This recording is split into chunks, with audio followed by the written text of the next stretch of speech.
Welcome back. Matt is with us again, this time with something you call a pickleback cocktail. So here's what you need if you dare try this recipe at home.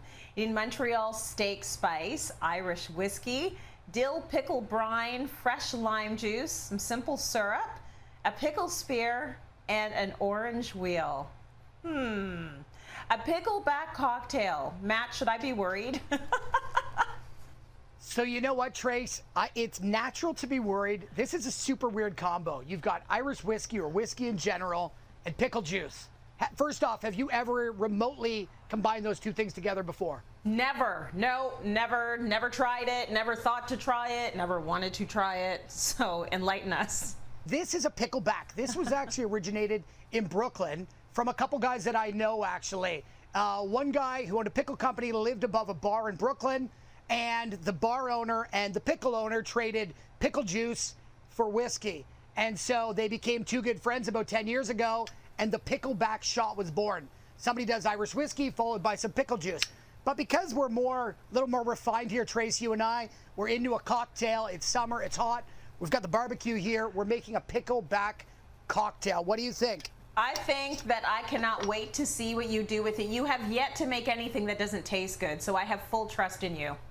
Appreciate that. Thank you so much. I hope our viewers do too, and I'm sure they will. So first off, rocks glass, guys. And what I want to do, just like you're rimming a Caesar or a Bloody Mary, I've got our Montreal steak spice here. You can either do this. You want to wet the rim first, Trace. You can also do that by taking an orange wheel, lemon wheel, lime wheel.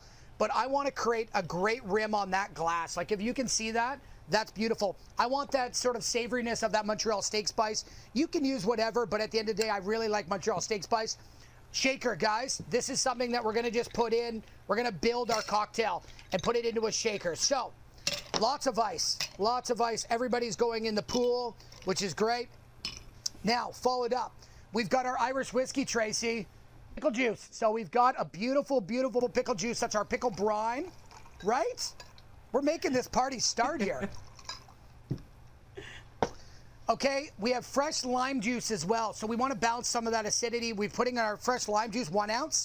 Tracy, we've got a little bit of simple syrup as well. It's just like natural sugar water. And again, we've got a lot of acidity in there. We need to balance it with a little bit of sweetness. There's a lot of tartness coming from our pickle juice, which is great. I'm just going to bring a little shake on that. Again, you don't have to go crazy, but you want that to be nice and chilled and cold. Okay, Tracy, so we're just going to strain this beautiful pickleback cocktail. Trace, I'm going to load this up. So we've got a pickle spear to garnish, and that's been grilled. And I've also grilled off some beautiful lime wedges. You can also do this with bourbon. You can do it with Canadian whiskey, of course, in that matter. So it is really sort of sweet, but it's quite savory. So for somebody that maybe prefers a savory cocktail over a sweet, you're getting a lot more savoriness. I love the rim on this as well, which is fantastic. MDP, you've done it again. Love you, man. Really, really good. You'll find that recipe on our website. That's cityline.tv. So good.